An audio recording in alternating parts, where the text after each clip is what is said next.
নমস্কার বন্ধুরা, পরমেশ্বর মিনিস্ট্রিজ ইউটিউব চ্যানেলে সবাইকে স্বাগত। আজকে ভিডিও থাম্বনেল দেখে আপনি নিশ্চয়ই বুঝতে পেরেছেন ভিডিওটি কোন টপিকের। কারণ আজকে পরমেশ্বর শেখাবে ধার্মিকতা মানে কি। অর্থাৎ আমরা অনেক বিশ্বাসী ভাই বোনেরা আছি যা পরমেশ্বরকে জানি এবং যিশুকে জেনেছি, কিন্তু আমরা অনেকেই এই বিষয়টা জানি না যে ধার্মিকতা শব্দের অর্থ কী। আমরা অনেকেই শুনেছি ধর্ম মানে কি। অনেক জায়গায় দেখবেন ধর্মের নামে বিভিন্ন রকমের মানুষের মধ্যে বিবাদ রেষারেষি থাকে।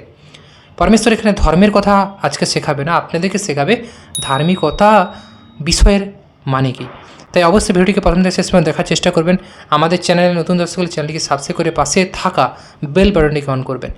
কারণ পরমেশ্বরের রাজ্যের গভীরের ভেদ এবং পরমেশ্বরের প্রত্যেকটা বচনের ভেদকে আমরা এই চ্যানেলের মাধ্যমে আপনাদের সামনে নিয়ে আসি, যেগুলো আত্মিকভাবে আপনাদের আরও উৎসাহিত করে এবং ঈশ্বরের রাজ্যে চলার তারিখও শেখায়। তাই ধার্মিকতা শব্দের অর্থ অনেক বিশ্বাসী ভাই বোনেরা কমেন্ট করে যে দাদাভাই ধার্মিকতা আর ধর্ম বিষয়টা কি। আজকে আমরা শেখাবো ধার্মিকতা বিষয়। পরবর্তীকালে আমরা ধর্ম শব্দের মানে কেউ এটাও আমরা এই বিষয়ে আলোচনা করব। আজকে বিষয় হচ্ছে ধার্মিকতা কি। ধার্মিকতা কিন্তু ধর্ম নয়। আর ধার্মিকতা মানেটা কি, এই বিষয়টা যখন আপনি জানবেন তখন আপনার মধ্যে সমস্ত ডাউট ক্লিয়ার হয়ে যাবে। কারণ বাইবেল পরমেশ্বরের বচন এই বিষয়ে বারবার আমাদের কী করে শেখায়। পরমেশ্বর পিতা ডাইরেক্ট আপনাকে শেখাবে না, পরমেশ্বর বচন দিয়েছে, সেই ওয়ার্ড পরমেশ্বরের শব্দ, সেটাই পরমেশ্বরের কি আপনার কাছে, আমার কাছে, প্রত্যেকের কাছে কি বিশ্বাসের স্বরূপ আছে। আজকে যখন পরমেশ্বরের বচন দ্বারা আপনি চলবেন তখন শয়তান এমনি ভয় পাবে। শয়তান আপনার আশেপাশে আসারও সুযোগ পাবে না যদি পরমেশ্বরের বচনকে নিয়ে চলেন। আর বচন বুদ্ধিতে নয়, আত্মাতে রাখুন। কারণ সঠিক সময়ে প্রয়োগ করতে হবে। কারণ পরমেশ্বর কি আমাদেরকে আত্মা দিয়েছে। কি আত্মা? পবিত্র আত্মা। মানুষের মধ্যে দুটো আত্মা বাস করে, এক পাপ আত্মা, এক পবিত্র আত্মা। পবিত্র আত্মা কখন থাকবে? যখন আপনার মধ্যে পবিত্র গুণ, ঈশ্বরের বিষয়গুলো থাকবে, তখন পবিত্র আত্মাকে আপনার জীবনে থাকবে। আর যখন আপনি আপনার মধ্যে খারাপ মন্দ স্বভাব, কোনো কুচিন্তা আসছে, মানসিক সোচ যেগুলোকে আমরা বলি বাইবেল ভাষা, সেগুলো হচ্ছে অপবিত্র আত্মার কাজ। পবিত্র আত্মার বসে চললেই আপনি ঈশ্বরের বসে থাকবেন, অর্থাৎ ঈশ্বরের আত্মার বসে। আর মাংসের বসে যারা চলে তারা ঈশ্বরের খুশি করতে পারে না। কারণ কি, আজকে যদি দেখেন জগৎ সংসারে দুনিয়ায় মানুষেরা মাংসের অধীনে আছে, অর্থাৎ নিজের শরীরের অধীনে আছে, সংসারের অধীনে আছে, কিন্তু পরমেশ্বরের অধীনে নেই। ঈশ্বরের অধীনে আসতে গেলে পরমেশ্বর বলে তাকে আত্মার বসে থাকতে হবে। আত্মার বসে কি? অর্থাৎ ধার্মিকতা। ধার্মিকতাই হচ্ছে আত্মার বস, অর্থাৎ আত্মার গুণগুলো ধার্মিকতা শব্দের মধ্যে দিয়ে প্রকাশ পেয়েছে। আজকে যারা ধার্মিকতা বলে চিৎকার করে, ধার্মিকতা মানেটাই তারা জানে না। আজকে পরমেশ্বর শেখাতে চলেছে। তাই আমি এই মুহূর্তে যাবো বাইবেলে, পবিত্র শাস্ত্রে। এখানে পরমেশ্বর কী বলেছে দেখুন। বাইবেলের পুরাতন নিয়ম, যদি বাড়িতে বই থাকে আপনারা খুলে পড়বেন, শাস্ত্র থাকলে। চিসাইও 45:22 আছে, হে পৃথিবীর প্রান্ত সকল আমার প্রতি দৃষ্টি করে পরিত্রাণ প্রাপ্ত হও। যে হে পৃথিবীর মানুষেরা, লোকজনেরা, সমস্ত দুনিয়া, পৃথিবীর শেষ অবধি যত মানুষ আছো, সব আমার প্রতি দৃষ্টি করে পরিত্রাণ প্রাপ্ত হও। কার প্রতি? পরমেশ্বরের প্রতি দৃষ্টি করে, অর্থাৎ সত্য ঈশ্বরের প্রতি তাকাও। এতদিন তোমরা যে দিকে তাকিয়েছো তারা কেউ ঈশ্বর নয়। বাইবেল স্পষ্ট বলে এই বিষয়ে, পরমেশ্বর নিজেও বলেছে। কারণ পরমেশ্বর কেন নিজেকে ঈশ্বর বলে দাবি করে দেখুন এখানে, যে আমার প্রতি দৃষ্টি করে পরিত্রাণ প্রাপ্ত হও, কেননা আমি ঈশ্বর, আর কেউ নয়। পরমেশ্বর এখানে মানে जिसाइयो 41:22 मेंशन करना যে আমি गॉड, अदर्स कोई गॉड नहीं है, कोई ঈশ্বর नहीं है, सिर्फ परमेश्वर বলে আমি ঈশ্বর। কেন দাবি করলো? আমি আপন নামে শপথ করিয়াছি এবং আমার মুখ থেকে ধার্মিকতা নির্গত হয়েছে। অর্থাৎ পরমেশ্বর এখানে বলেছে যে আমি ঈশ্বর, আর কেউ নয়। তাই এখানে যাব 45:12 দেখুন কি বলেছে, আমি পৃথিবী নির্মাণ করিয়াছি, আমি পৃথিবীর উপর মানুষকে সৃষ্টি করিয়াছি। অর্থাৎ আমি পরমেশ্বর বলছি আমি পৃথিবী নির্মাণ করেছি, পৃথিবীর উপর মানুষকে সৃষ্টি করেছি। পৃথিবীর নির্মাণ করা কি সাধারণ ব্যাপার? আপনি একটা ঘর তৈরি করতে কতদিন সময় লাগে? কারোর একটা ধরুন 10 তলা কি 15 তলা বিল্ডিং তৈরি করেছে, অনেক দিন সময় লাগে। কারণ ঘর তৈরি করার আগে তার ভিত তৈরি করতেই হয়তো 4-5 মাস কেটে যায়।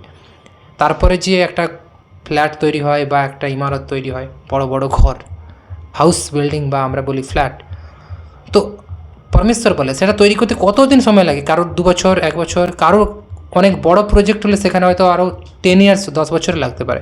কিন্তু পরমেশ্বর দুনিয়াকে বানিয়েছে কদিনে জানেন? মাত্র 6 দিনে দুনিয়া। অর্থাৎ পরমেশ্বর মুখের কথাতেই দুনিয়া তৈরি হয়ে গেছে, পৃথিবী তৈরি হয়ে গেছে জাস্ট পরমেশ্বরের বচন, পরমেশ্বরের ওয়ার্ডে। তাহলে পরমেশ্বরের ওয়ার্ডের মধ্যে প্রত্যেকটা বিষয়ে ধার্মিকতা আছে। সত্য আছে। পরমেশ্বর জাস্ট বলে দিয়েছে অন্ধকার পৃথিবী ছিল, জাস্ট পরমেশ্বর বলে দিয়েছে জ্যোতি হোক, প্রকাশ হোক, আর জ্যোতি হয়ে গেল সঙ্গে সঙ্গে। তারপর পরমেশ্বর ধীরে ধীরে সব কিছু বানালো, পরমেশ্বরের প্ল্যানিং, গডস প্ল্যানিং। তো এখানে বলা হয়েছে যে আমি পৃথিবী নির্মাণ করিয়েছি, পৃথিবীর উপর মানুষ সৃষ্টি করিয়েছি, আমি নিজ হস্তে আকাশমণ্ডল বিস্তীর্ণ করেছি, যে আমি নিজের প্ল্যানিং দ্বারা এত বড় আকাশকে তৈরি করেছি। অর্থাৎ আকাশ, আপনি দেখুন একটা বাড়ির ছাদ তৈরি করলেও সে ছাদ 5-10 বছর, 20 বছর, 40 বছর পর ভেঙে যায়, খসে পড়ে যায়, কারণ তার ভ্যালিডিটি ততদিনই থাকে। কিন্তু এক পরমেশ্বর তৈরি এই দুনিয়া, এই আকাশ দেখুন বছরের পর বছর, হাজার হাজার বছর পেরিয়ে গেছে আজকে, তাও কি আছে, ঝুলে আছে, তাও ঝুলে আছে। অর্থাৎ কোনো খুঁটি নেই, কিছু নেই, জাস্ট ঝুলে আছে। ইমাজিন করুন পরমেশ্বর প্ল্যানিং, পরমেশ্বর সেটা আপনার নিজের মুখের কথাই তৈরি করে দিয়েছে, একটা শব্দেই হয়ে গেছে প্রকাশ। তো এখানে বলছে আমি পৃথিবী নির্মাণ করেছি, পৃথিবীর উপর মানুষকে তৈরি করেছি, সৃষ্টি করেছি, আমি নিজ হস্তে আকাশমণ্ডল বিস্তীর্ণ করেছি, আকাশকে তৈরি করছি, আকাশের মধ্যে গ্রহ নক্ষত্র কত কী তৈরি করেছে পরমেশ্বর, ভাবুন, সূর্য থেকে শুরু করে চন্দ্র থেকে।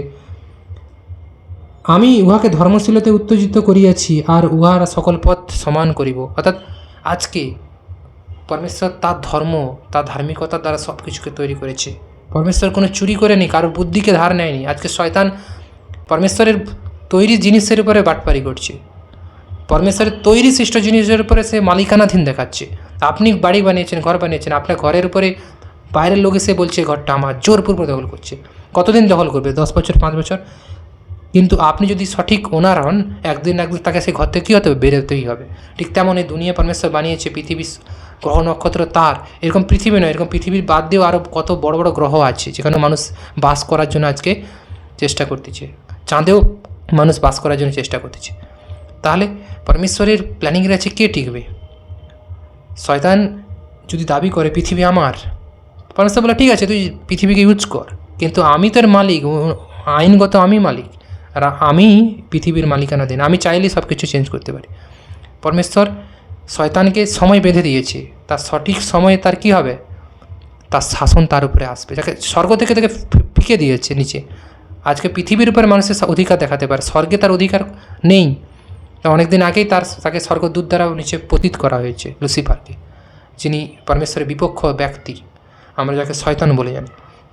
তো এখানে এই জন্য বলছে আমি উহাকে ধর্মশীলতে উত্তেজিত করিয়েছি, আর উহার সকল পথ সমান করিব, আর সেই আমার নগরটি গাঁথিবে। আজকে মানুষকে বানিয়েছে, দুনিয়াকে তৈরি করেছে পরমেশ্বর তার প্ল্যানিং, তার ধার্মিকতার দ্বারা। কারোর প্ল্যানিংয়ে পরমেশ্বর চলে না, আর পরমেশ্বর তার নিজের প্ল্যানিংয়ে কী স্থির রাখে। তাই তারপর এখানে আসুন, এখানে বলেছে যে কেননা আমি ঈশ্বর আর কেউ নয়। তাই পরমেশ্বর দাবি করেছে আমি পৃথিবী বানিয়েছি, দুনিয়া বানিয়েছে, মানুষ সৃষ্টি করে, সব কিছু আমার তৈরি, আর আমি ঈশ্বর, এই জন্য আমি দাবি করি, আর কেউ নয়। আর তো কেউ বানায়নি, সে ঈশ্বর কী করে হবে? কেননা আমি আপন নামে শপথ করিয়াছি, আমার মুখে ধার্মিকতা নির্গত হইয়াছে, একটি বাক্য যাহা ফিরিয়ে আসিবে না। অর্থাৎ পরমেশ্বর বলে আমার মুখ থেকে যা বেরায় ধার্মিকতা, একটা বাক্যও ফিরে যাবে না পরমেশ্বরের কাছে। পরমেশ্বর যা বলে দিয়েছে হয়ে গেছে, আর পরমেশ্বর যা ভাববে তা করবেই। দুনিয়ার কোনো তাকত তাকে আটকাতে পারবে না, কারণ পরমেশ্বরের পুত্রের প্রত্যেকটা কথাই হচ্ছে সামর্থ, পাওয়ারফুল।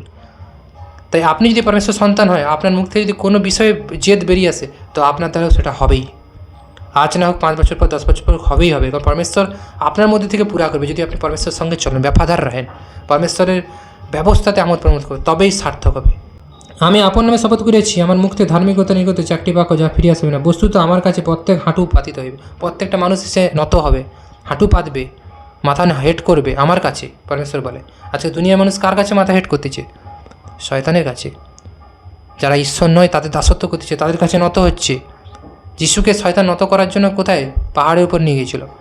এখানে বলছিল তুই যদি ঈশ্বরের পুত্র হও তাহলে পাহাড় থেকে নিচে ঝাঁপ দিয়ে পড়ো, পরমেশ্বর তোমাকে বাঁচাবে। যিশু বলল মানুষ ঈশ্বরের পরীক্ষা করতে পারে না, আর মন্দ বিষয় দ্বারা ঈশ্বরের পরীক্ষা করা যায় না। আমি ইচ্ছে করে প্রবলেম করবো, ঈশ্বরের পরীক্ষা করবো? নেভার। তারপর বললো তুই যদি আমাকে নত হোস, প্রণাম করি, দুনিয়ার সব কিছু তোকে দেবো। তখন যিশু বলল তুই আমাকে কী দিবি? আমি যদি নত হই, আমি পরমেশ্বরের কাছে নত হব, সদাপ্রভুর কাছেই নত হব। আজকে এই জন্য পরমেশ্বর বলছে নত হবে, হাঁটু পাতিতে হবে মানুষেরা। কখন? যখন সে প্রবলেমে পড়ে থাকবে, শয়তানের ওয়ার্ড থেকে এসে সে ঈশ্বরের কাছেই ধার্মিকতা পাবে, আর সে নত হবে, সারেন্ডার করে পরমেশ্বরের কাছে। সে কোনো না কোনো দিন করবে, বাধ্য আছে।